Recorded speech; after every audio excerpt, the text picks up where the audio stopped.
सभी का मेरे चैनल पर पुनः स्वागत करता हूं। आशा करता हूं कि आप सभी स्वस्थ होंगे।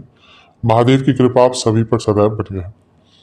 ये वीडियो तुला यानी कि लिब्रा के लिए अत्यंत विशेष है, क्योंकि ये वीडियो है 12 से 18 अगस्त 2024 के साप्ताहिक राशिफल के बारे में। मेरा साप्ताहिक राशिफल चंद्रमा की गति पर आधारित होता है। चंद्रमा एक ऐसे ग्रह हैं जो बहुत तेज भागते हैं, 2.25 से 2.5 दिन में राशि बदल लेते हैं। तो स्वाभाविक है कि हफ्ता 7 दिन का होता है, तो उसमें वो कई बार राशि बदलेंगे।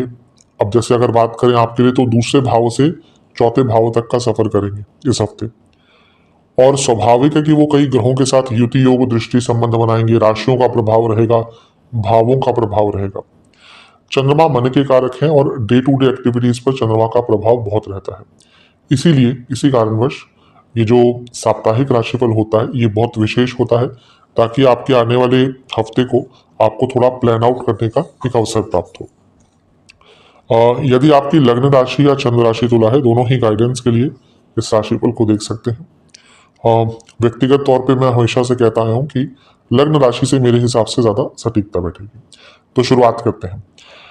चंद्रमा आपके लिए आपके दूसरे भाव में यानी कि वृश्चिक में प्रवेश कर जाएंगे 12 तारीख के मिडनाइट के आसपास, और 15 तारीख दिन के करीबन 1 बजे तक उनका प्रवास यहीं पर रहेगा। चंद्रमा का धन स्थान में आना वैसे अच्छा होता है। अब नीच के हैं, ठीक है, उसके बाद उसके बारे में बात करेंगे हम। लेकिन ये भी मैं कई बार कहता आया हूं कि नीच का ग्रह पैसा आज के टाइम पे देता है। तो चंद्रमा दूसरे भाव में है, धन का स्थान है, और चंद्रमा 10वें घर के स्वामी है, यानी कि कार्य क्षेत्र में वृद्धि होगी, कार्य क्षेत्र में पैसा आएगा। और इससे इंपॉर्टेंट चीज ये है कि जो लोग जॉब चेंज करने का विचार कर रहे थे, उनके लिए हफ्ते की शुरुआत में ही कुछ अच्छी खबर आ सकती है। अर्थ त्रिकोण में है चंद्रमा, यानी कि थोड़ी सी रिस्पॉन्सिबिलिटीज भी आपके ऊपर बढ़ेंगी। मंगल, कार्य क्षेत्र की बात कर रहा हूं, मंगल की दृष्टि है और मंगल का एक खुद का भाव है, तो यहाँ पर आपका पैसा बढ़ता हुआ दिख रहा है। मंगल सप्तमेश भी है, यानी कि बिजनेस में भी धन लाभ की जो आकांक्षा है वो बढ़ सकती है। और यहाँ पर गुरु की भी दृष्टि है, बहुत महत्वपूर्ण है। गुरु विपरीत राजयोग बना रहे हैं और तीसरे घर के स्वामी हैं, और दूसरे भाव में बैठे चंद्रमा को देख रहे हैं। अगर आपका धन से संबंधित कोई कार्य अटक रहा था, कार्य क्षेत्र में कोई कार्य अटक रहा था, तो उससे संबंधित आपको कोई बहुत अच्छी सूचना हफ्ते के शुरुआती भाग में ही प्राप्त हो सकती है। बुरा क्या हो सकता है? शनि की दृष्टि है चंद्रमा पर, विष दोष, और राहु की दृष्टि भी है चंद्रमा पर। और चंद्रमा क्या है, नीच के हैं और बैठे कहाँ हैं, वाणी के भाव में। तो वाणी पर नियंत्रण रखना है, क्योंकि वाणी की चंचलता, चपलता और भ्रमित होकर कुछ ऐसी चीजें कह देंगे। मंगल का भी प्रभाव है, तो गुस्सा भी रहेगा वाणी में। तो अपनी वाणी पर अगर कंट्रोल कर सकते हैं तो सबसे अच्छा है। और धन के स्थान में है, पैसा आएगा, लेकिन संचित धन पर इसका बुरा प्रभाव हो सकता है, यानी कि सेविंग्स पर आपको अत्यधिक ध्यान देना पड़ेगा। कहीं सेविंग्स पर इसका कोई बुरा प्रभाव ना पड़ जाए, यानी कि व्यर्थ के खर्चों से अपने आप को दूर रखना है। नवांश कुंडली कह रही है कि थोड़ा लेजीनेस रहेगी, उससे दूर रहिएगा। कार्य क्षेत्र में वैसे ठीक है, लेकिन प्रेशर बहुत रहेगा, दशांशा कुंडली ये बता रही है। बिजनेस, मैं कहूंगा कि बिजनेस की छोटी छोटी बारीकियों पर ध्यान देने का समय है। लव लाइफ, अगर प्रॉब्लम चल रही थी तो ठीक करने का मौका मिलेगा। अगर रिसेंटली ब्रेकअप भी हुआ था, बहुत पुराना नहीं कह रहा, रिसेंटली अगर बातचीत बंद हो गई थी तो उसको पुनः स्थापित करने का मौका मिलेगा। जहां तक वैवाहिक जीवन की बात है, अगर शांति रखेंगे बहुत अच्छा है, मौन व्रत रख सकते हैं, बहुत अच्छा। पॉसिबल नहीं होता, तात्पर्य यह है कि कम बोलिएगा। जहां तक स्टूडेंट्स की बात है, थोड़ा बदलाव लाइए अपने सोचने के तरीकों में, अपने थॉट प्रोसेस में आपको बदलाव यहाँ पर लाना पड़ेगा। जहां तक सेहत की बात है, गले के रोग, दांतों के रोग और इन्फेक्शन, खाने के कारण प्रॉब्लम हो सकती है। सर्वाष्टक में आपका तीसरा घर अत्यंत बली है, जो बता रहा है कि कुछ नया अगर स्टार्ट करना चाहते थे तो ठीक है, लेकिन जल्दबाजी मत कीजिएगा। 15 तारीख दिन के 1 बजे चंद्रमा आ जाएंगे आपके तीसरे भाव में, यानी कि धनु में, और 17 तारीख शाम के 6 बजे के आसपास तक यहीं पे रहेंगे चंद्रमा धनु में। चंद्रमा का तीसरे घर में आना अच्छा ही माना जाता है। कोई अटका हुआ कार्य था, पूर्ण होता है, गति प्राप्त होती है जीवन में, तो एक अच्छी चीज है आपके लिए। मंगल की दृष्टि अभी भी बनी रहेगी, और मंगल धनेश है, सप्तमेश है, और अष्टम दृष्टि है मंगल की, यानी कि अचानक से धन प्राप्ति के योग। और अगर आप कोई स्किल आपके पास है तो स्किल से भी आप कुछ ना कुछ धन अर्जित कर सकते हैं। प्रॉब्लम क्या है, चंद्रमा धनु में है, एंग्जाइटी थोड़ी सी रहेगी आपके अंदर।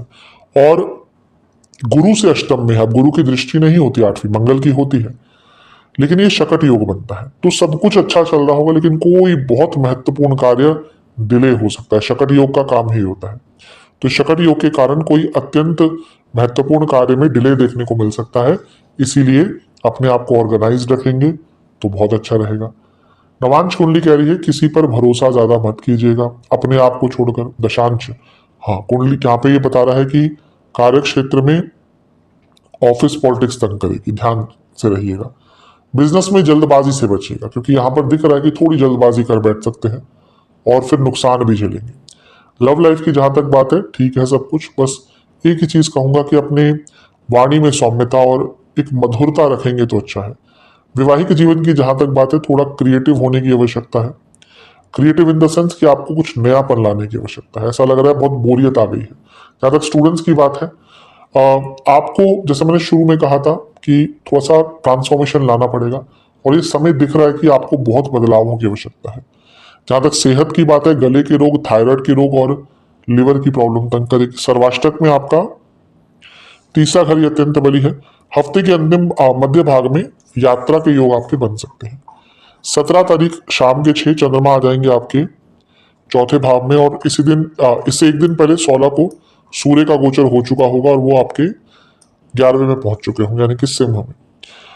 चौथे घर के चंद्रमा मिश्रित प्रभाव देते हैं, कारको भावनाशय दोष उत्पन्न होता है। इसके कारण मानसिक रूप से व्यक्ति थोड़ा सा परेशान रहता है।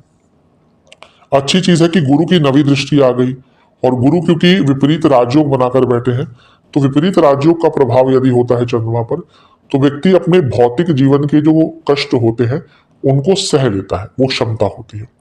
लेकिन भौतिक जीवन और मानसिक और पर्सनल लाइफ में फर्क होती है। तो यहाँ पर भौतिक रूप से तो सब कुछ अच्छा दिख रहा है, लेकिन कोई चंद्रमा मकरस्थ हो जाएंगे, मकर की राशि यानी कि शनि की उदासीनता पूर्ण राशि में होंगे, केतु का प्रभाव होगा, कारको भावनाशय दोष होगा। तो हफ्ते का जो अंतिम भाग है ना, ये आप मानसिक रूप से बहुत अच्छा फील नहीं करेंगे। पहली चीज तो सेंसिटिव बहुत रहेंगे, और दूसरा उदासीनता रहेगी, पुरानी चीजें याद आएंगी, और ये सब मिश्रित होकर आपको मानसिक रूप से तंग करेंगी। और इसके साथ ही इसका जो प्रभाव है वो आपके फैमिली लाइफ पर भी पड़ सकता है। तो इन सब चीजों का ध्यान देंगे तो अच्छा है, अन्यथा भौतिक रूप से ठीक ठाक दिख रहा है। नवांश कुंडली बता रही है रिसेप्टिव रहिएगा, यानी कि जो भी आसपास हो रहा है, कोई कुछ कहता है उसको पहले सुनिएगा, समझिएगा, एनालाइज करिएगा, फिर कुछ बोलिएगा। जहां तक कार्य क्षेत्र की बात है, मानसिक रूप से पीड़ा रहेगी, जो मैंने अभी कहा, उसका प्रभाव आपके वर्क एथिक्स पर और परफॉर्मेंस पर पड़ सकता है। बिजनेस की जहां तक बात है ठीक है सब कुछ, कुछ नया काम मत एक्सेप्ट कीजिएगा। लव लाइफ, मन बहुत भागेगा दूसरी चीजों की तरफ, दूसरे लोगों की तरफ, तो थोड़ा संयम रखेंगे तो अच्छा है। वैवाहिक जीवन में यात्रा के योग बन रहे हैं, अगर पॉसिबल है तो अपने लाइफ पार्टनर के साथ छोटी मोटी यात्रा पर जाइएगा, वीकेंड भी आ गया होगा। जहां तक स्टूडेंट्स की बात है, सब ठीक है लेकिन थोड़ी उदासीनता रहेगी। कई कारण हो सकते हैं, पढ़ाई पर्टिकुलर नहीं, लेकिन मे भी कई ऐसे कारण होंगे जो आपको थोड़ा सा उदासीनता की तरफ लेके जा सकते हैं। जहां तक सेहत की बात है, कफ रोग तंग करेंगे, बॉडी पेन रहेगा, और लोअर बॉडी में दर्द रहेगा, बैक में दर्द रहेगा। सर्वाष्टक में आपका नवम भाव बली, अब ये एक बहुत अच्छी चीज होगी, आपका थोड़ा सा सेंसिटिव टाइम है, लेकिन नवम भाव यानी कि भाग्य स्थान बली, तो भाग्य का साथ मिलेगा। और पूजा पाठ कीजिएगा, क्योंकि धर्म का भाव भी होता है, तो उससे भी स्थिरता रहेगी। उपाय के स्वरूप में दुर्गा जी की एक बार आरती करनी है, और उनको चंदन का तिलक लगाकर फलों का भोग लगाना है। आशा करता हूं कि वीडियो काम आएगा। चैनल पे नए हैं सब्सक्राइब कर लीजिए, वीडियो को लाइक कर लीजिए। मिलूंगा आप सभी से मैं अगली वीडियो में, तब तक के लिए ओम नमः शिवाय।